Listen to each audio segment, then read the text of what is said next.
They boarded his freighter, stole his cargo, put 2 plasma rounds in his chest, and left him to suffocate in the void. For anyone else in the galaxy, that's the tragic end of a short story. For a human, that's a ruined Tuesday. And unfortunately, for the corporate mercenaries who pulled the trigger, Joseph didn't just lose his ship today. He lost his favorite coffee mug.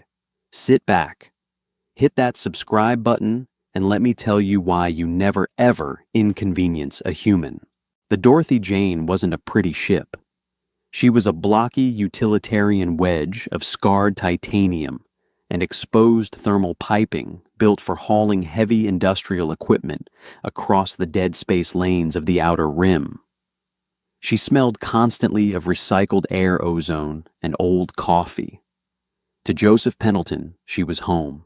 Joseph was 52, graying at the temples, and possessed the kind of permanent exhaustion that came from 30 years of dealing with dockyard bureaucrats. He was sitting in the galley, nursing a mug of black sludge that barely qualified as coffee, reviewing the manifest for a shipment of water filtration turbines. He was exactly 4 hours away from port, 4 hours away from a hot shower, a mediocre steak, and a solid weekend of doing absolutely nothing. Then the proximity klaxons began to scream. The sound was a shrill, pulsing synthetic wail that rattled Joseph's teeth. He didn't panic. He just sighed, setting his mug down with a heavy clunk. He pushed himself up from the bolted-down table, his knees popping in protest, and keyed the comms panel on the bulkhead. "Bridge, this is Pendleton. Tell me that's just a rogue asteroid and not the navigation computer having another stroke." There was no answer. Just static, followed by the dull, resonant thud of a heavy magnetic docking clamp slamming into the ship's outer hull. The deck vibrated under Joseph's boots. Boarders. Joseph didn't run. He walked with heavy, deliberate steps toward the engineering bay, his mind working through a checklist. Pirates were rare in this sector, but corporate salvage crews, mercenaries operating under the thin veil of legal gray areas, were getting bolder. They'd disable a ship, kill the crew, and claim the vessel was found derelict. He unlatched a heavy steel wrench from the bulkhead tool rack. It wasn't a weapon strictly speaking, but it was 3 feet of solid carbon steel and weighed 10 pounds. He gripped it tightly, stepping into the main cargo corridor. The airlock cycled with a violent hiss. The inner doors blew outward, sheared off their tracks by a localized shaped charge. Smoke billowed into the corridor, thick and acrid. Through the haze stepped 3 men in sleek, dark gray tactical armor. They wore mirrored faceplates and carried compact, high-yield plasma carbines. They didn't move like desperate scavengers. They moved like professionals. "Secure the bridge," the lead man said. His voice was filtered through a helmet speaker, synthetic and flat. "Carter, sweep the lower decks. Briggs, you're with me on the manifest." Joseph stepped out of the shadows of the corridor, resting the heavy wrench against his shoulder. He looked at the smoking ruin of his airlock door, then at the men. "You know," Joseph said, his voice a dry rasp, "that door cost me 4,000 credits, and you're tracking ash all over my deck." The lead man stopped. He slowly raised his carbine, pointing it at Joseph's chest. He reached up with his free hand and tapped a release latch on his helmet. The mirrored faceplate hissed and retracted, revealing a sharp-featured man with pale skin, a neatly trimmed beard, and cold corporate eyes. "Joseph Pendleton," the man said, reading from a heads-up display inside his collar. "Owner and operator of the Dorothy Jane. I am Commander Harrison. By decree of the Orion Syndicate, this vessel and its cargo are being seized as collateral for unpaid transit tariffs." "I don't owe the Syndicate a damn thing," Joseph said, shifting his weight. My tariffs were paid at the new Austin checkpoint. I have the digital receipts. Now get off my ship." Harrison offered a thin, patronizing smile.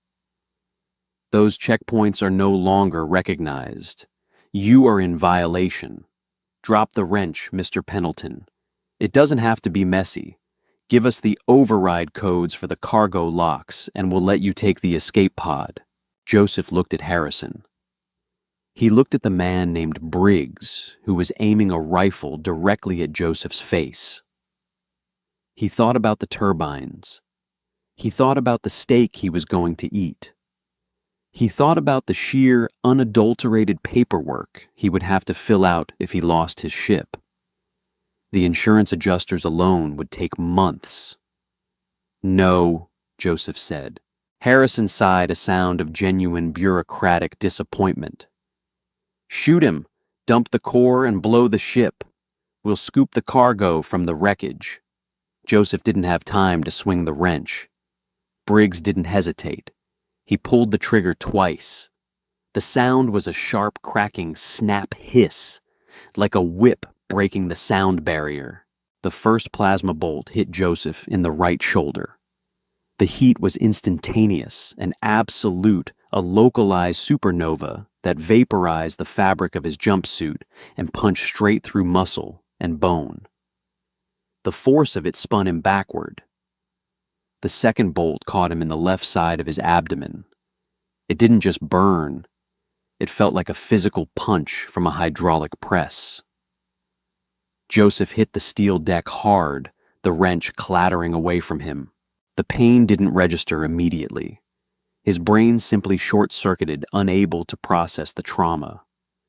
The air in his lungs vanished in a ragged gasp. He tasted copper and smelled the nauseating scent of his own charred flesh. Through a narrowing field of vision, Joseph saw Harrison step over him. The mercenary didn't even look down. "Plant the charges on the main reactor line," Harrison ordered. "We leave in 2 minutes." Joseph lay there bleeding onto the cold deck plates. His breathing was shallow, wet, and ragged. He heard the heavy boots receding down the corridor. He heard the muffled sounds of his ship being ransacked.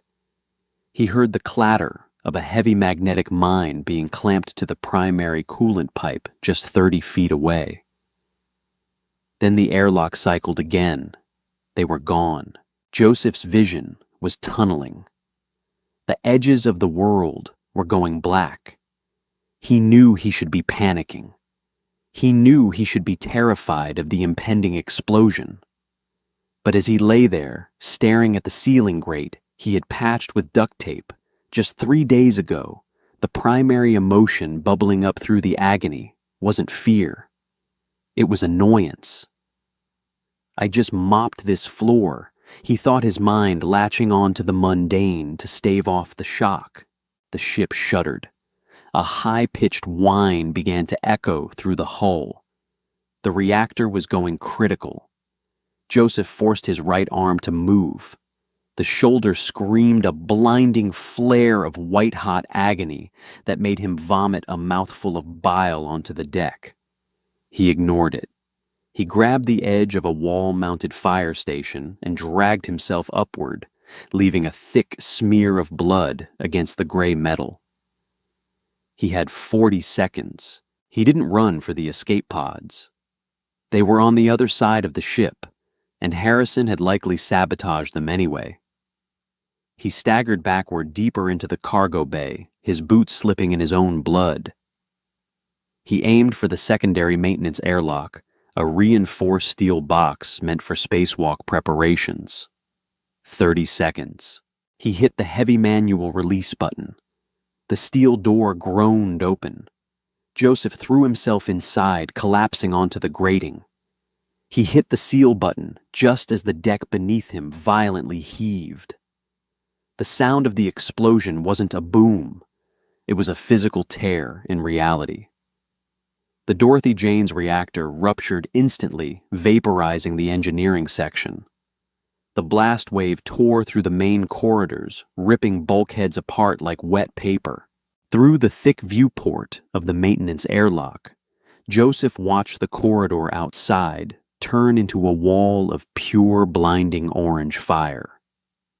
Then the ship cracked in half. The vacuum of space ripped the fire away, instantly replacing the roar of the explosion with a deafening absolute silence. The maintenance airlock, a solid cube of reinforced durasteel, sheared away from the main hull and tumbled wildly out into the blackness of the void.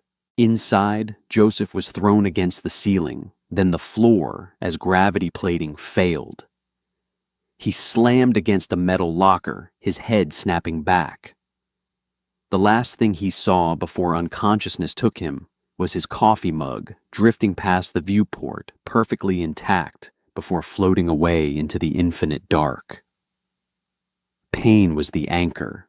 It dragged Joseph up from the dark, heavy, and rusted, pulling him back into a body that felt entirely ruined. He opened his eyes. The world was pitching in a slow, disorienting spin. The emergency lighting inside the severed airlock cast a pale, sickly red glow over the tight space. The air was already growing stale, smelling heavily of copper sweat and burnt meat. Joseph groaned a rough, gravelly sound that tore at his throat. He reached out his hand, finding the cold metal of the deck.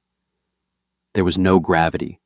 He was floating an inch above the floor, held down only by a tangled mess of safety netting that had spilled from a ruptured locker.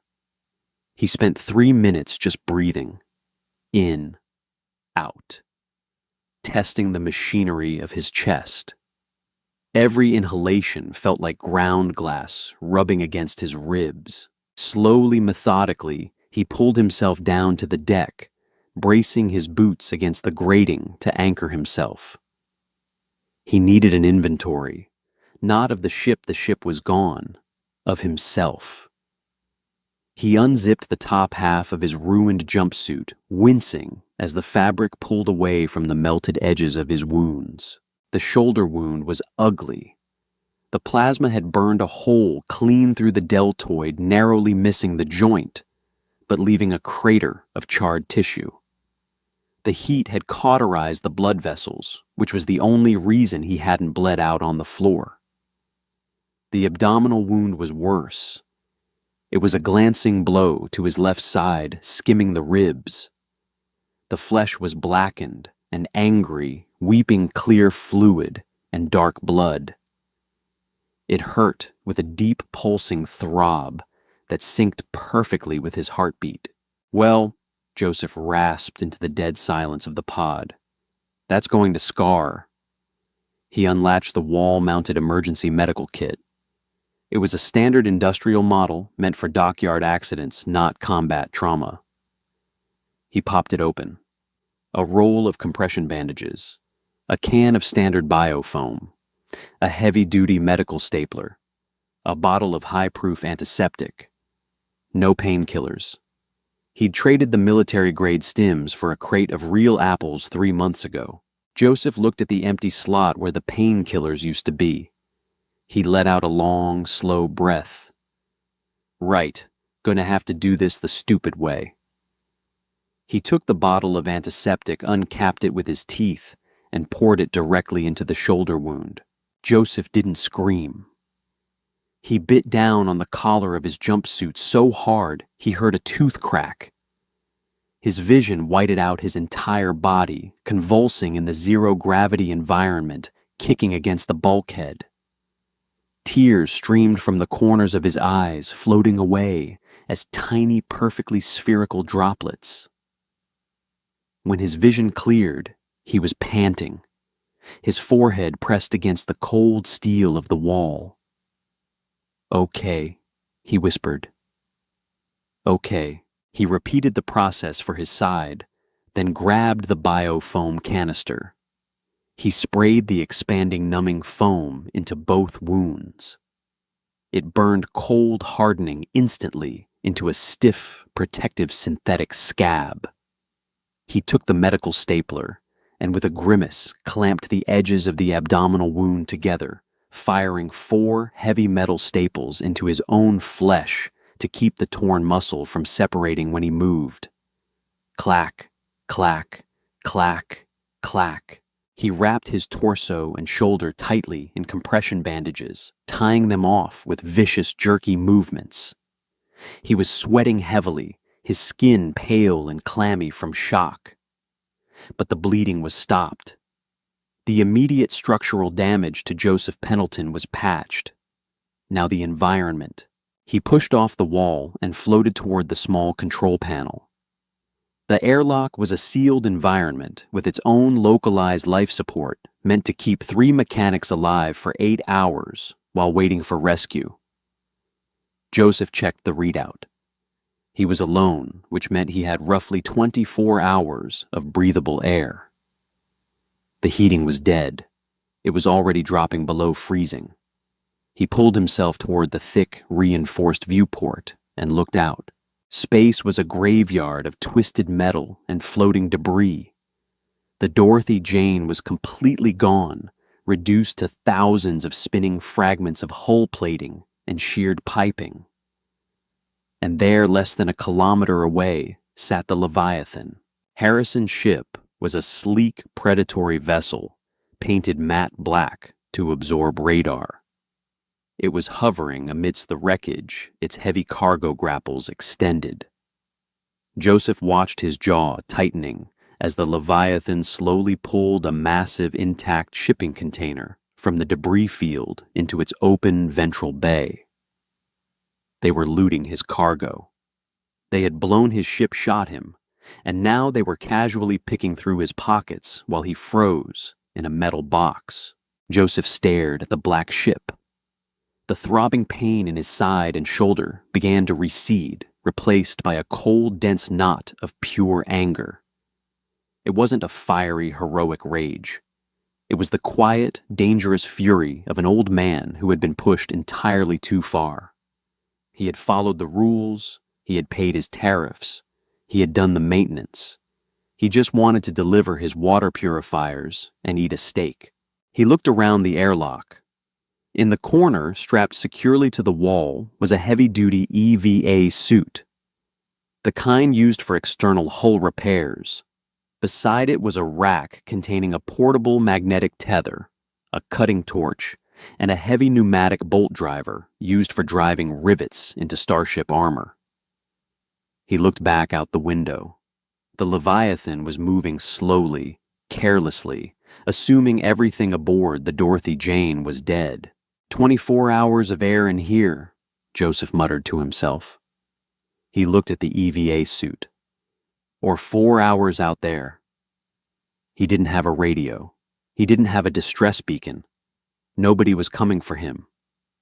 If he stayed in the box, he died quietly in the cold. If he went out there, he might die violently. But he wouldn't die quietly.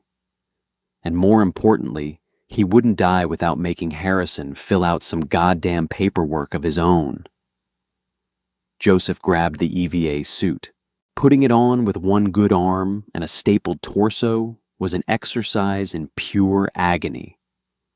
Every time he twisted to pull the heavy insulated fabric over his legs, the wound screamed. He gritted his teeth, his breathing ragged, fighting through the dark spots dancing in his vision. He locked the heavy magnetic boots into place. He snapped the chest plate down, sealing the environmental controls. He picked up the heavy tool belt, sliding the cutting torch and the pneumatic bolt driver into the holsters. The bolt driver was essentially a nail gun on steroids. It fired 6-inch steel spikes with enough compressed gas to punch through a bulkhead. Finally, he picked up the heavy bulbous helmet. Before putting it on, he looked around the tiny freezing airlock one last time. "I'm going to take my ship back," Joseph said to the empty room. "Well, their ship. My ship is pieces. I'm taking theirs." He twisted the helmet onto the collar ring. It locked with a solid, satisfying hiss. The heads-up display flickered to life, showing optimal oxygen flow and a full battery charge. Joseph stepped to the manual release wheel of the outer door. He braced his boots against the floor, gripped the wheel with his good arm, and turned. The void hit him with absolute silence and the terrifying vastness of infinity. The outer door blew open the remaining atmosphere in the airlock, venting violently. Joseph was tethered to the interior wall, the line snapping taut and yanking his bruised ribs, but it kept him from spinning out into the black. He pulled himself out of the airlock, his magnetic boots finding purchase on the exterior hull of his severed pod. He stood up slowly, a solitary white speck, standing on a piece of trash, floating in an ocean of nothing. To his left, the local sun was a distant cold pinprick of harsh white light. Ahead of him, a kilometer away through the debris field, was the Leviathan. Joseph didn't have a maneuvering pack. EVA suits for mechanics weren't designed for free flying. They were designed for walking on hulls. To cross the gap, he had to jump. If he missed, or if his trajectory was off by even a fraction of a degree, he would drift into deep space forever. He unspooled his tether, reattaching the hook to a massive piece of jagged hull plating drifting nearby. It was a section of the Dorothy Jane's outer armor, roughly the size of a small shuttle moving slowly toward the Leviathan. Joseph bent his knees, ignoring the sharp tear of pain in his side, and pushed off. For 30 terrifying seconds, he was entirely untethered, floating in freefall. The silence of the suit was deafening, broken only by the harsh, rhythmic sound of his own breathing. He drifted over the wreckage of his life's work, burnt wires, shattered glass, the twisted remains of the navigation console. His boots slammed into the drifting armor plate. He engaged the magnet sticking to the surface with a heavy clank that vibrated up through his legs. He was riding the debris. It was slow, agonizing work. The armor plate drifted lazily, spinning slightly. Every time it rotated, it blocked him from the Leviathan's sensors. A piece of dead metal among 1,000 other pieces of dead metal. It took 20 minutes to cross the gap. 20 minutes of cold seeping through the suit's insulation of his shoulder, throbbing a relentless rhythmic beat. When the debris finally bumped against the outer hull of the Leviathan, Joseph stepped off. He was on the underbelly of the enemy ship. It was massive, a sheer cliff face of smooth, radar-absorbent black armor. Joseph began to walk. Clank, clank, clank. His boots locked onto the metal step by step, moving toward the rear of the ship where the engineering exhaust ports lay. He wasn't going to try the main airlocks. The syndicate mercenaries would have those locked down with biometric scanners. But Joseph was a mechanic. He knew how ships breathed. He found a secondary flush vent, a heavy grate, used to vent excess plasma gas from the thruster manifolds during dry dock maintenance. It wasn't meant to be opened from the outside. Joseph drew the cutting torch from his belt. He ignited it, the blue-white flame burning fiercely even in the vacuum. He pressed it against the heavy bolts holding the grate in place. The heat flared, sending showers of silent golden sparks bouncing off his visor. It took 10 minutes of agonizing work, his bad arm trembling, as he held himself steady to cut through the 4 retaining bolts. He kicked the grate inward. It tumbled away down a dark, narrow shaft. Joseph squeezed his way inside. The shaft was tight, meant for drones, not men in bulky EVA suits. He had to drag himself forward, using his elbows and knees, the stapled wound in his side, screaming in protest with every inch. He crawled for what felt like hours, navigating the labyrinthine maintenance vents of the Leviathan, guided only by the dim glow of his helmet lamp and the vibrations of the ship's engines. Eventually, the shaft opened up into a small, dimly lit subdeck beneath the primary cargo bay. Joseph dropped down, landing heavily on a catwalk. Gravity returned with a jarring thud, forcing him to his knees as his weight settled on his injuries. He gasped a sharp, ragged sound, leaning against the railing. He reached up and twisted the release ring on his helmet, pulling it off. The air was sterile, slightly cool, and smelled sharply of machine oil and ozone. It was the smell of a working ship. Joseph checked his belt. He had the heavy wrench he'd picked up back on his ship. He had instinctively clipped it to his suit before leaving the pod. And he had the pneumatic bolt driver. He heard footsteps.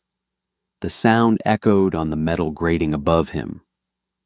Someone was walking through the primary cargo bay right over his head. Joseph moved toward the access ladder, his steps silent despite his heavy frame. He climbed, wincing as his shoulder joint ground together until his eyes leveled with the floor of the cargo bay. The bay was cavernous. In the center, neatly stacked, were the bright blue shipping containers of his water turbines. Standing near them, holding a datapad and looking profoundly bored, was a mercenary. It was the one Harrison had called Miller. He was wearing the same gray tactical armor, but his helmet was off, resting on a nearby crate. He was chewing a piece of gum, tapping the datapad. Joseph didn't feel a surge of adrenaline. He didn't feel the thrill of combat. He just felt an immense, overwhelming exhaustion, coupled with the desire to hurt the people who had made him this tired. He climbed the rest of the way up, stepping silently onto the cargo bay floor. He didn't draw the bolt driver. It was too loud. He unclipped the heavy 10-pound carbon steel wrench. He walked up behind Miller. The mercenary was completely absorbed in his datapad, likely checking the manifest of the stolen goods. Joseph didn't say a word. He didn't offer a witty one-liner. He just raised the wrench with both hands, ignoring the blinding flash of pain in his shoulder, and brought it down like a hammer striking an anvil. The heavy steel caught Miller squarely in the back of his right knee. There was a sickening crack. Miller's leg buckled, instantly bending at an unnatural angle. The mercenary let out a sharp, choked scream, dropping the datapad and collapsing to the deck. Before Miller could even process what had happened, Joseph stepped forward, bringing the wrench up again. As the mercenary rolled over, clutching his shattered knee and opening his mouth to yell for help, Joseph brought the wrench down across his jaw. It was a brutally efficient mechanical strike. The sound of bone breaking echoed loudly in the quiet bay. Miller's eyes rolled back in his head, and he went entirely limp, slumping against a crate of stolen turbines. Joseph stood over him, chest-heaving sweat dripping from his forehead onto the pristine deck of the Leviathan. He looked at his wrench. It was slightly scuffed. He bent down, wincing, and picked up the mercenary's datapad. It was logged into the ship's internal network. Joseph's thumb hovered over the screen. He could access the life support systems. He could lock the blast doors. He could turn off the gravity plating in the crew quarters. He could do 1,000 little things to make their lives miserable. He tapped the screen, navigating to the engineering subsystem. He found the ship's primary coffee dispenser in the officer's mess. With 2 taps, he set the internal heating element to overload, effectively bricking the machine permanently. "Start small," Joseph whispered to himself, dropping the datapad onto Miller's chest. He pulled the pneumatic bolt driver from his belt, the heavy tool humming with compressed power. He looked at the door leading out of the cargo bay toward the crew decks. They blew up his ship. They shot him twice. They left him for dead. Joseph racked the heavy slide of the bolt driver. It made a loud, satisfying mechanical clack. He began to walk toward the door. It was time to introduce the syndicate to the sheer destructive power of a blue-collar worker denied his weekend. Joseph shed the bulky outer layer of the EVA suit in a maintenance alcove just off the primary cargo bay. The insulated fabric was too heavy, too restrictive for what he needed to do next. He kept the magnetic boots their heavy clanking utility, a comfort in the sterile environment, and strapped his tool belt directly over his blood-stained jumpsuit. The Leviathan was a corporate-issued vessel, a deep space interceptor built by one of the inner core shipwrights. To a mercenary, it was a sleek, state-of-the-art weapon. To a mechanic with 30 years of experience, it was a fragile collection of integrated systems just begging for a wrench in the gears. He leaned against the cold bulkhead, taking a slow, ragged breath. The biofoam in his shoulder was holding, but the staples in his side pulled painfully with every twist of his torso. The adrenaline of his spacewalk was fading, leaving behind a cold, dense ache that settled deep in his bones. He ignored it. Pain was just data. It told him he was alive. Joseph moved down the secondary corridor, his boots locking and unlocking with a rhythmic, metallic thud clack. The lighting here was a harsh, clinical white. It lacked the warm, flickering imperfection of the Dorothy Jane. He stopped at a primary junction box set into the wall. It was secured with a digital biometric lock. Joseph didn't bother trying to hack it. He raised the heavy carbon steel wrench and smashed it directly into the center of the display screen. The glass shattered the alarm, chirping once before dying in a shower of sparks. He jammed the wrench into the ruined housing and pried the metal cover off with a harsh groan of bending steel. Inside lay the ship's nervous system, fiber optic cables, localized power routing, and the internal security feeds. Standard modular routing, Joseph muttered, his voice a dry rasp in the quiet hall. Nobody ever hardwires anything anymore. Lazy. He reached in and with calloused, steady fingers found the thick bundle of blue optical lines that controlled the camera feeds for the lower decks.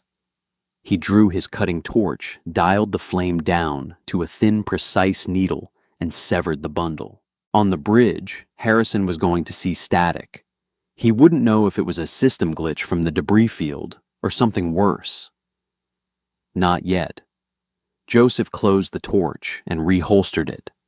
He turned the corner just as the aft elevator doors hissed open.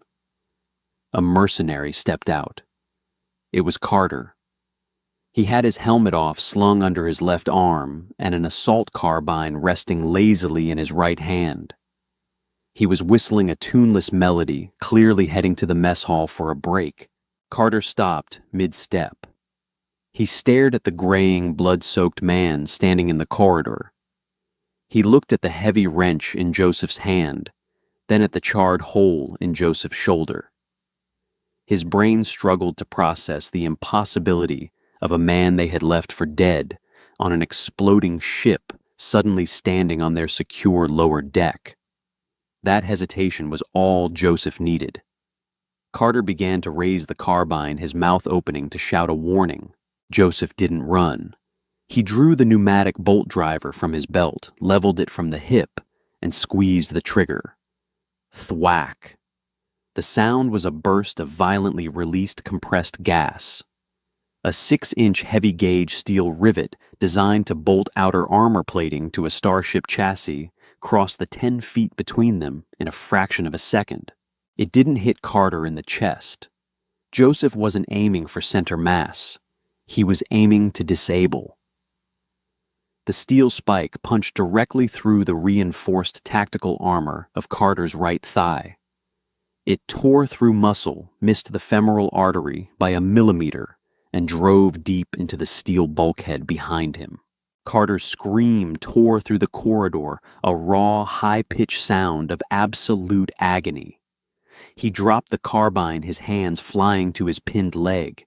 He tried to collapse to the floor, but the rivet held him suspended against the wall, his own body weight pulling against the torn muscle. Joseph walked forward, his heavy boots clanking deliberately on the deck. He kicked the dropped carbine down the hall, sending it skittering out of reach. "My leg! God, my leg!" Carter shrieked, his face pale and sweating. He looked at Joseph with wide, terrified eyes. "What are you?" Joseph stopped in front of him. He looked at the screaming mercenary, then reached out and tapped Carter's tactical earpiece. "Take this off," Joseph said, his voice flat. Carter just kept screaming, clawing at the steel spike embedded in his thigh. Joseph sighed a sound of profound annoyance. He brought the heavy steel wrench up and cracked it sharply against the side of Carter's jaw. It wasn't a lethal blow, just enough to rattle his skull. Carter's eyes rolled back, his jaw slacking, and he slumped against the bulkhead held upright only by the steel rivet in his leg. "Should have just given me the earpiece," Joseph grumbled. He plucked the small comms device from the unconscious man's ear and fitted it into his own. It was silent for a moment. Then a voice crackled through. "Carter sitrep, why are the subdeck cameras down? Did you bump a routing line again?" It was Harrison. His voice was no longer flat and corporate. It was edged with irritation. Joseph pressed the transmit toggle on the earpiece. "He's a little tied up right now," Joseph said. There was a long, dead silence on the frequency. "Pendleton." Harrison's voice was a whisper of disbelief. "That's impossible. We vented your reactor core." "You also blew up a 4,000 credit airlock door," Joseph replied, leaning against the wall and pressing a hand to his aching ribs. "And you owe me a new coffee mug, the green one. It had a picture of a dog on it." "Briggs!" Harrison shouted, his voice echoing over the comms. "Get a fire team down to the secondary cargo deck. Now the target is alive." "I wouldn't use the aft elevator," Joseph advised, his tone conversational. He raised the bolt driver and fired 3 heavy rivets into the elevator's magnetic track system, shattering the guide rails and fusing the door shut. "Out of order," Joseph said, releasing the transmit toggle. He had their attention. Now he needed to break their ship. The Leviathan operated on a centralized hub architecture. Unlike the Dorothy Jane, where every system had an analog manual override, the corporate ship relied on a central processing core to manage everything from life support to artificial gravity. It was efficient, elegant, and entirely vulnerable if you knew which wires to cross. Joseph dragged himself away from the pinned, unconscious Carter and moved toward the primary environmental control room. His breathing was growing shallower. The adrenaline was long gone, and the sheer physical trauma was beginning to collect its toll. The edges of his vision were static-laced, his mouth tasting like old copper. He reached the heavy blast door of the environmental hub.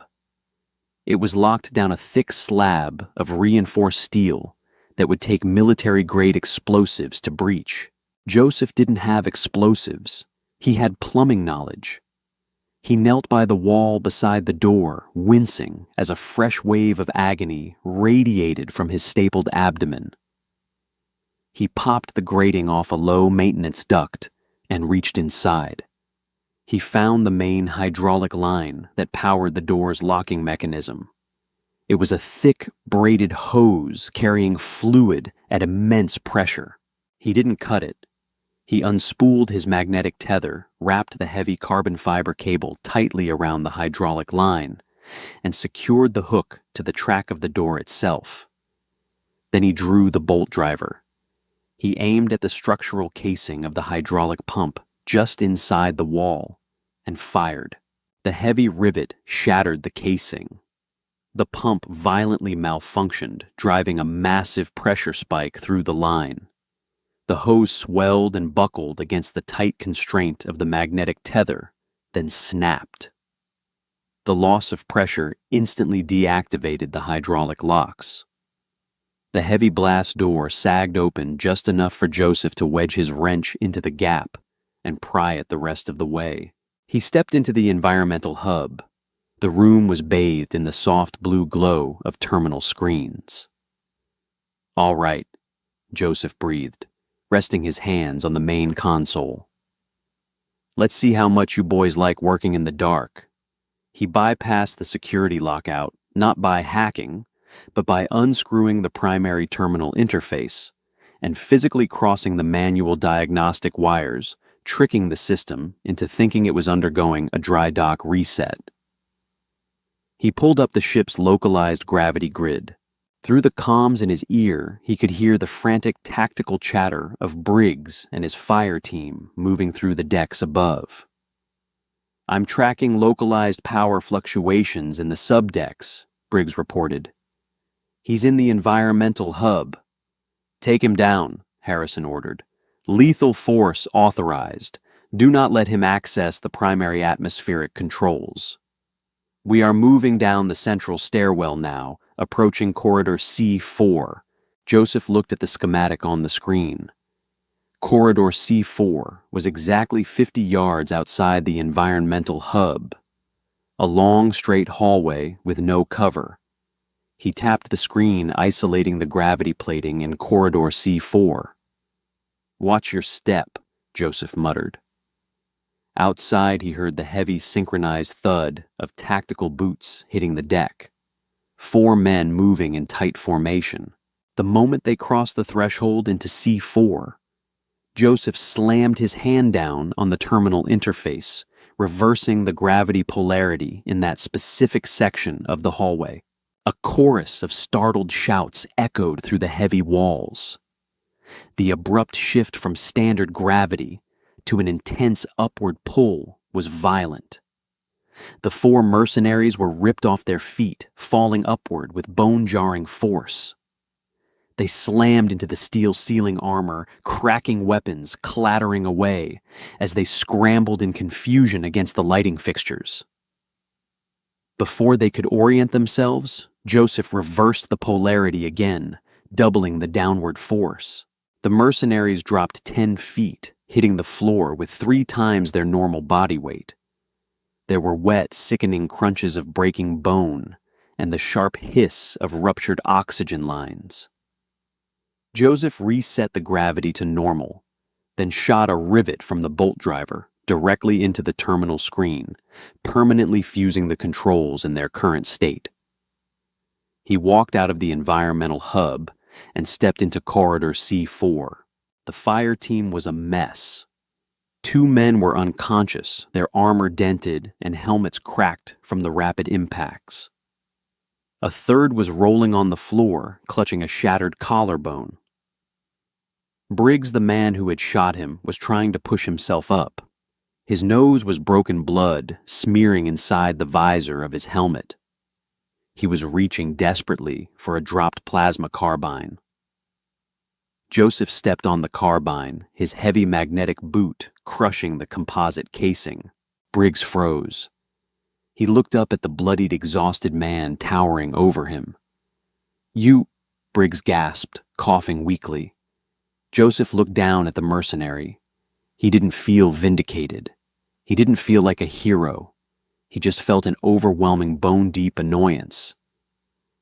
"My ship," Joseph said softly, his voice trembling with a mixture of pain and rage, "was paid off. I had 3 years left before retirement. I was going to buy a cabin on New Terra. I was going to fish." Joseph brought his boot back and kicked Briggs squarely in the side of the helmet. The mercenary collapsed out cold. Joseph stood alone in the corridor. The ship was quiet now, save for the hum of the engines. There was only one person left to talk to. He pressed the earpiece. "Harrison," Joseph said, his breath hitching as his ribs screamed. "What did you do?" Harrison's voice was stripped of all its corporate arrogance. It was thin, reedy, and laced with genuine panic. "I'm coming up to the bridge," Joseph replied. "Unlock the door, or I'll come through the wall." The elevator was dead fused in place by Joseph's own hand. That left the primary access stairwell, a sleek spiral of brushed steel and glass that connected the central decks to the command bridge. It was designed to look imposing, a corporate architectural flex. To Joseph, it just looked like a lot of stairs. He leaned against the bulkhead, coughing. The sound was wet and rattling. He tasted blood metallic and warm coating the back of his teeth. The biofoam was starting to flake away from the edges of his shoulder wound, and the staples in his abdomen felt like white-hot wire tearing through his muscles with every breath. He was running on fumes, pure spite, and the ghost of a caffeine headache. "Pendleton, listen to me." Harrison's voice crackled in the earpiece. It sounded synthetic and tinny, but the tremor of fear was unmistakable. "You are making a catastrophic mistake. You assault a syndicate vessel. You don't just lose your ship. You lose your life, your family's lives. We will blacklist your entire bloodline." Joseph began to climb. One heavy magnetic boot onto the first step, then the other. Clank. Clank. "My wife died of pancreatic cancer 6 years ago," Joseph said, his breathing heavy. "My daughter is a structural engineer on Ganymede. She makes 3 times what I do, and she hates me. You want to blacklist her. Go ahead. She probably won't notice." He took another step. The pain flared a blinding spike that forced him to pause, gripping the glass handrail so hard his knuckles turned white. "I can offer you credits." Harrison tried pivoting wildly from threats to bribery. 500,000, $1 million, enough to buy a new freighter, a better one. Just stand down, go to the escape pods. We'll let you walk. "You already shot me twice, Harrison." Joseph wheezed, pulling himself up another step.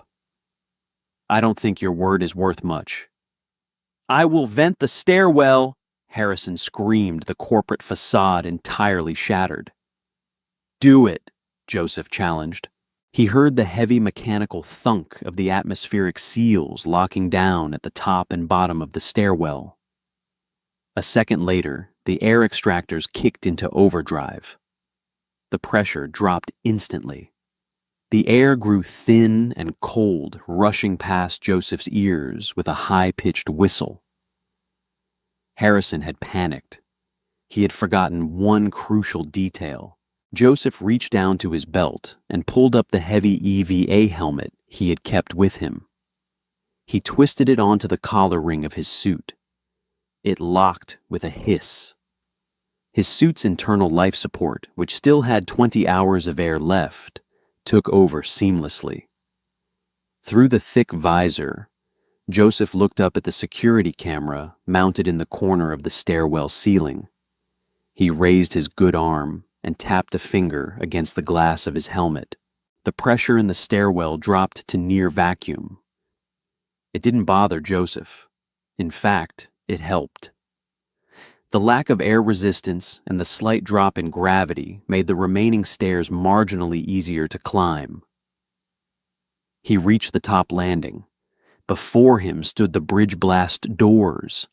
They were thick interlocking slabs of reinforced titanium alloy. A biometric scanner pulsed with an angry red light beside the frame. "You can't get in." Harrison's voice came through the comms echoing inside Joseph's helmet.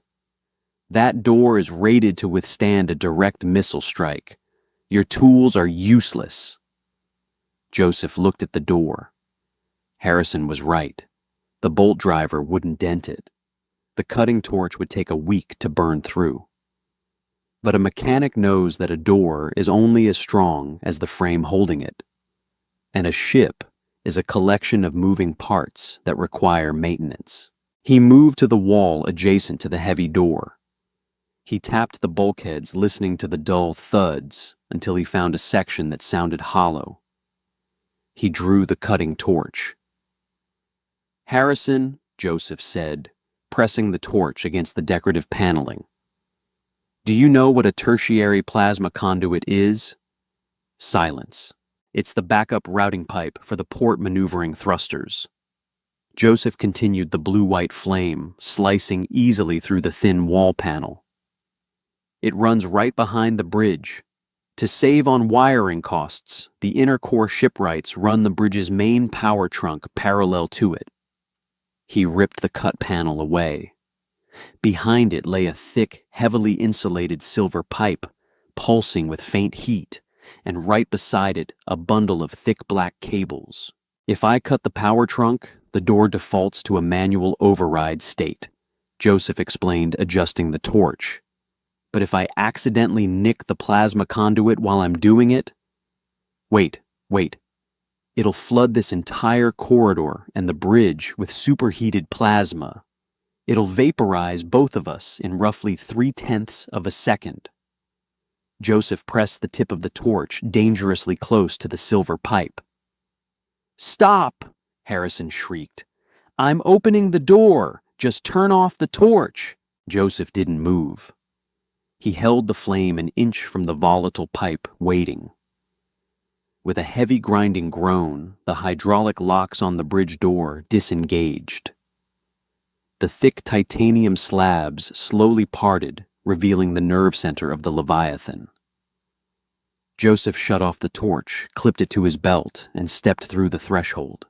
The bridge was a masterpiece of tactical design, a sleek hemisphere of black glass and glowing holographic displays. Through the massive forward viewport, the debris field of the Dorothy Jane drifted silently in the void. In the center of the room, standing behind the captain's chair, and gripping a high-yield plasma pistol with two trembling hands, was Harrison.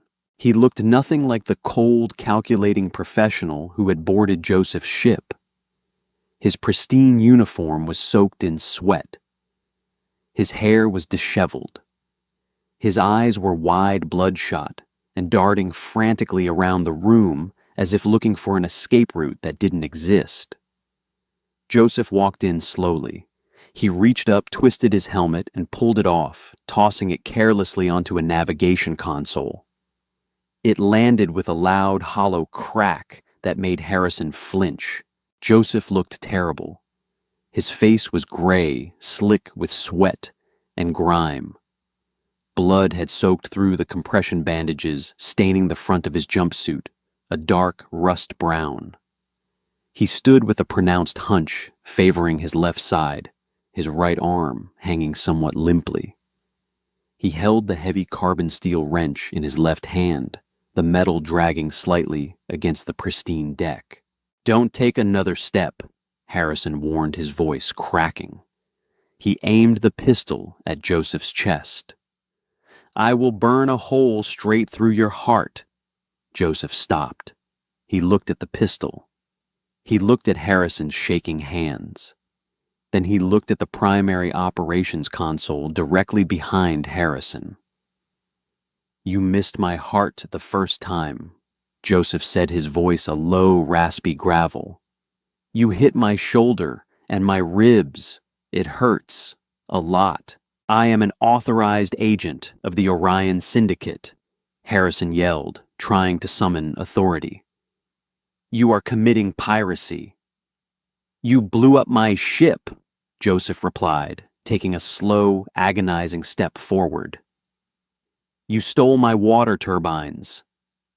"Stop," Harrison fired. The plasma bolt seared through the air, illuminating the bridge in a flash of blinding blue. But Harrison was terrified, his hands unsteady. The shot went wide, scorching the bulkhead 3 feet to Joseph's left, melting a crater into the decorative paneling. Before Harrison could recalibrate his aim, Joseph raised his left hand. The pneumatic bolt driver was in it. He didn't aim for Harrison's chest. He didn't aim for his head. He aimed for the console behind him. Thwack! The 6-inch steel rivet launched across the room. It grazed the fabric of Harrison's sleeve and slammed directly into the primary flight control terminal, burying itself deep into the circuitry. Sparks showered outward in a brilliant crackling fountain. Harrison yelled, dropping the pistol as the sparks rained over his arms. He stumbled backward, tripping over the captain's chair, and fell hard onto the deck. Joseph didn't rush. He walked over each step, a testament to sheer stubborn willpower. He kicked the dropped plasma pistol away. It slid across the floor and hit the far wall. He stood over Harrison, the wrench resting heavily against his leg. "I don't want your credits," Joseph said, looking down at the cowering corporate agent. "I don't want a blood feud. I want to go home. And since you turned my home into a cloud of shrapnel, I'm taking yours." Harrison stared up at him, breathing in ragged, panicked gasps. "You can't fly this ship. It requires a biometric syndicate bypass to plot a hyperspace jump. You're trapped here." "I know," Joseph said. He reached into his pocket and pulled out the blood-smeared datapad he had taken from Miller in the cargo bay. He tossed it onto Harrison's chest. "That's why you're going to transfer ownership." Harrison looked at the datapad, then up at Joseph. "Are you insane? The syndicate will track this ship down. They will gut you." "They can try," Joseph said slowly. "But right now, I have a nail gun, a wrench, and a terrible attitude. The syndicate is 3 sectors away. Do the math, Harrison." Harrison swallowed hard. He picked up the datapad. His fingers were shaking so badly, he dropped it twice before finally logging in. "Transfer it to a shell registry," Joseph instructed, his voice dropping to a dangerous whisper. "Clear the transit tariffs for the Dorothy Jane. Code it as a mutual salvage exchange. You write that I voluntarily surrendered my cargo, and in return you relinquish the Leviathan. Legally binding. Syndicate approved."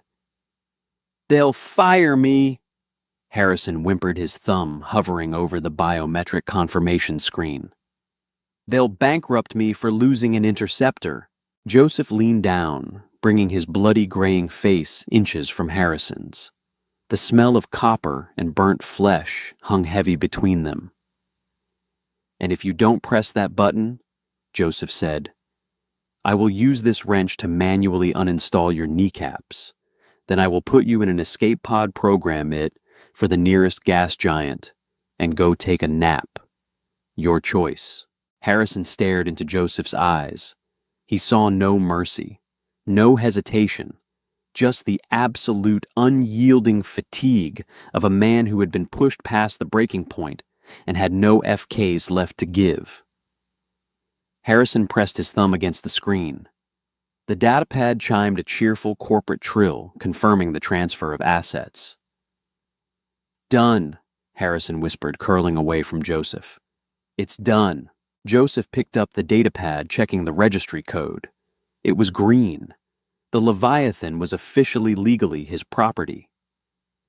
"Good," Joseph grunted, standing up straight. The movement sent a fresh wave of nausea rolling through his gut, but he forced it down. He pointed a trembling finger toward the rear of the bridge. "Escape Pod 3 is fully functional. Get off my ship." Harrison didn't need to be told twice. He scrambled backward, his pristine uniform scraping against the deck until he hit the doorway. He pulled himself up, not daring to take his eyes off the bloody graying mechanic holding a nail gun. Then he turned and ran. Joseph listened to the frantic slapping of Harrison's boots retreating down the corridor. He let out a long, ragged exhale, the sound rattling deep in his bruised chest. His grip on the pneumatic bolt driver loosened the heavy tool slipping from his fingers to clatter loudly against the deck. He had the ship, but he wasn't done yet. He keyed the comms on his earpiece, accessing the ship-wide public address system. "Attention, remaining syndicate personnel." Joseph rasped his voice, echoing through the sterile halls of the Leviathan.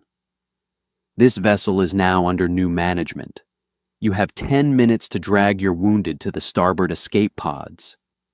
Anyone left aboard after 10 minutes gets vented into the void." Pendleton out. He slumped into the captain's chair. It was overly ergonomic, designed with firm synthetic leather that forced a perfect posture. Joseph hated it instantly. It lacked the worn, comfortable depression of his chair on the Dorothy Jane. He sat there fighting to keep his eyes open, watching the internal security feeds on a secondary monitor. The ship was a hive of panicked activity. 2 uninjured mercenaries who had apparently hidden in the barracks during the gravity shift debacle were sprinting through the lower decks. They found Briggs in corridor C4, hauling his concussed, groaning body toward the escape pods. They found Miller in the cargo bay, dragging him by his tactical vest while he whimpered through a shattered jaw. Carter was the hardest. The 2 able-bodied men had to find a crowbar to pry Joseph's steel rivet out of the bulkhead, a process that made Carter scream until he mercifully passed out. Joseph watched them all pile into the sleek white escape pods. He didn't feel a sense of triumph.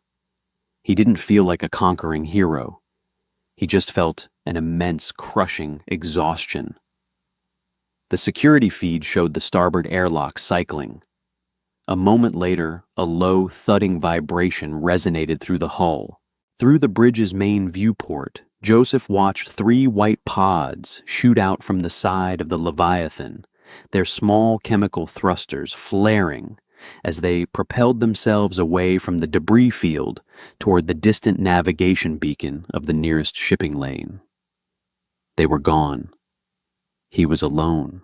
The adrenaline, which had been the only thing keeping his heart beating and his legs moving for the last 2 hours, evaporated. It didn't fade. It simply vanished, leaving a sudden, terrifying void in its wake. The pain hit him like a physical blow. Joseph groaned, his vision swimming with dark, static-filled patches. The biofoam in his shoulder had completely cracked, and warm blood was beginning to seep down his arm again. The staples in his side felt like hot coals buried in his muscle tissue. His breathing was shallow, rapid, and insufficient. He couldn't pass out here.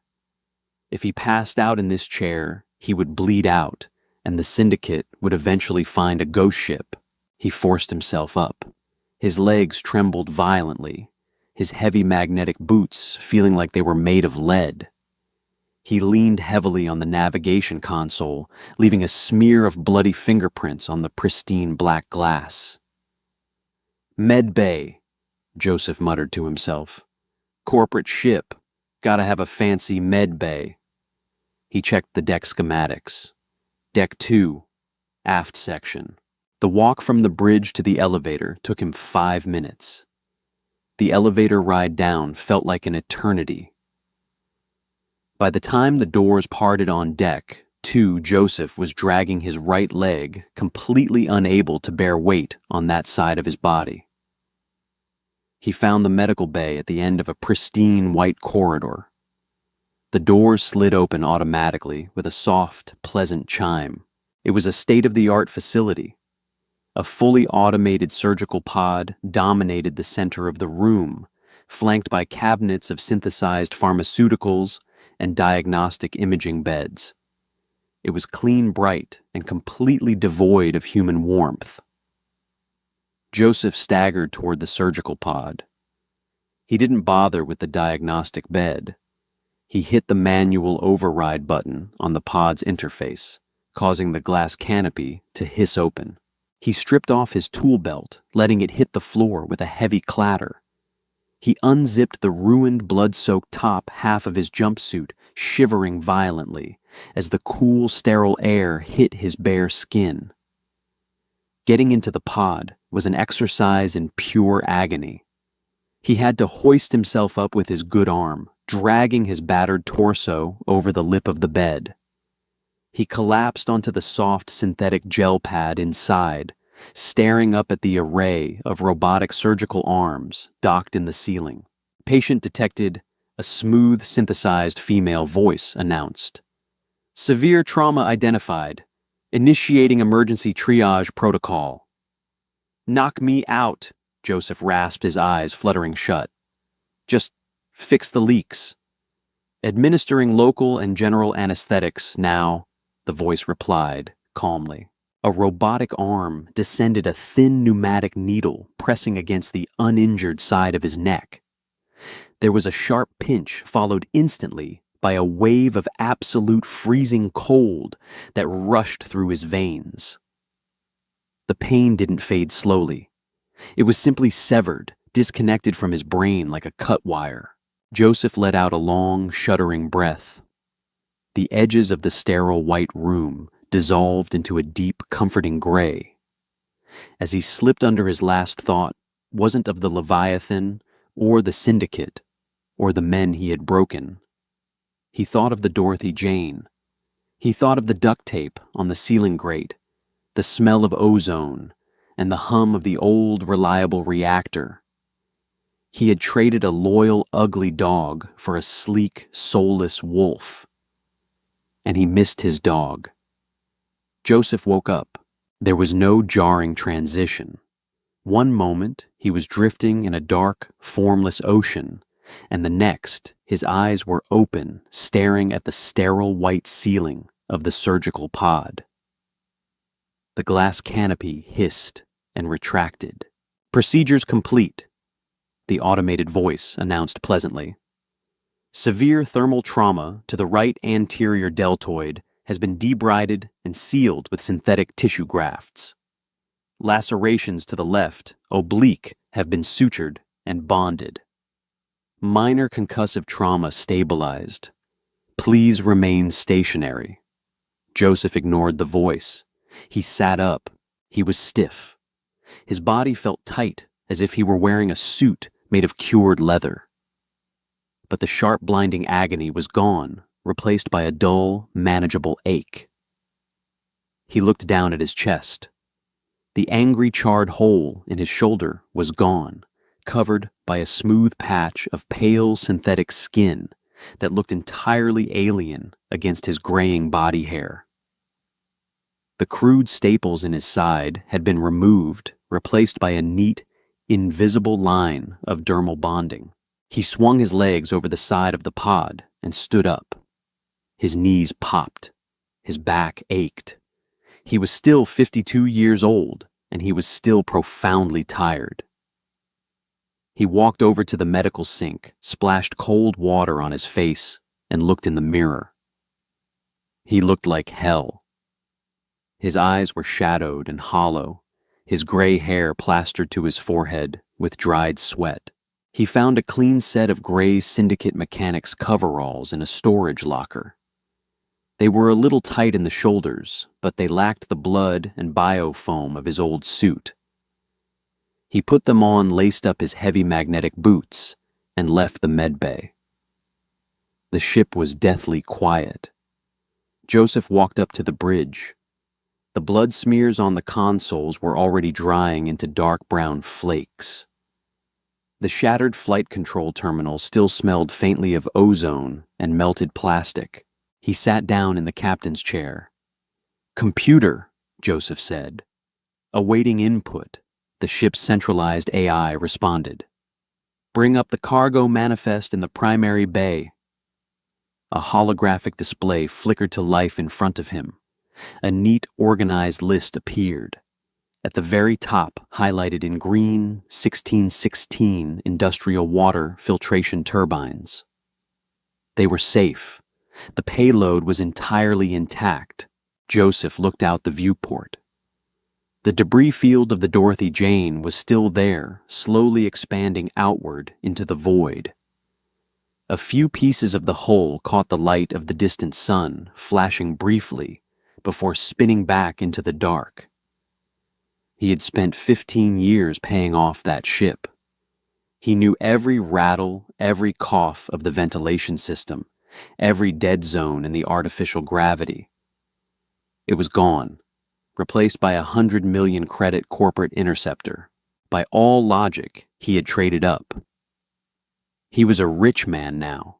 He could sell the Leviathan, buy 3 freighters like the Dorothy Jane, and retire tomorrow. But as Joseph sat in the cold, perfect silence of the bridge, he felt an overwhelming sense of loss. The syndicate hadn't just destroyed metal and wires. They had destroyed a piece of his life.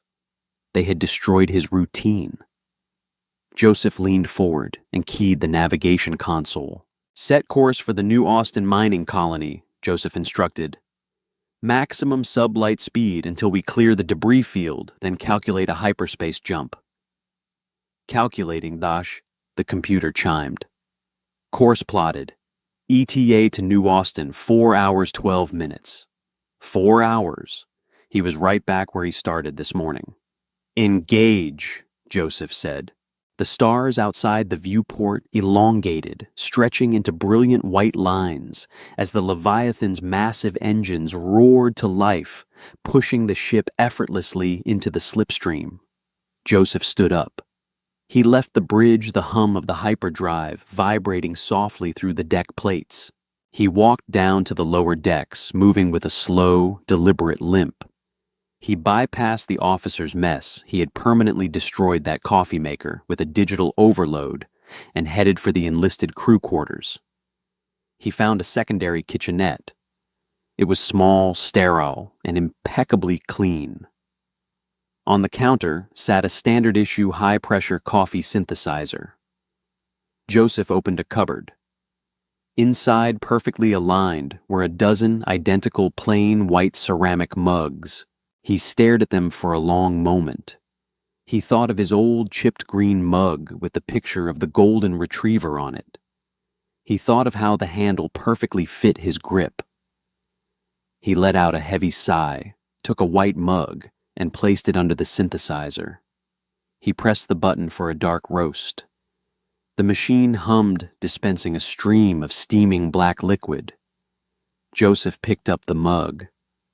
It felt wrong in his hand, too smooth, too balanced. He took a sip. It was exceptional coffee, rich, bold, and perfectly brewed. Joseph stood in the quiet kitchen of a stolen corporate warship entirely alone, bruised, battered, and stitched together with synthetic skin. He had lost his ship, survived an explosion, walked through a vacuum, and dismantled a squad of professional killers with nothing but a wrench and a bad attitude. He took another sip of the excellent coffee, looking at the featureless white wall. "Still a ruined Tuesday," Joseph grumbled. He turned around and began the slow walk back up to the bridge to finish his shift. If you enjoyed seeing Joseph prove that a pissed-off mechanic with a wrench is the galaxy's most dangerous weapon, hit that like button. It feeds the algorithm and helps the channel grow. What was your favorite moment of Joseph's ruthless blue-collar revenge? Drop a comment below and let us know how you would have dismantled the syndicate's ship. Don't forget to share this video with your fellow HFY sci-fi fans and subscribe to the channel for more deeply human, gritty stories of humanity refusing to go down quietly. Stay stubborn, stay grounded, and stay awesome.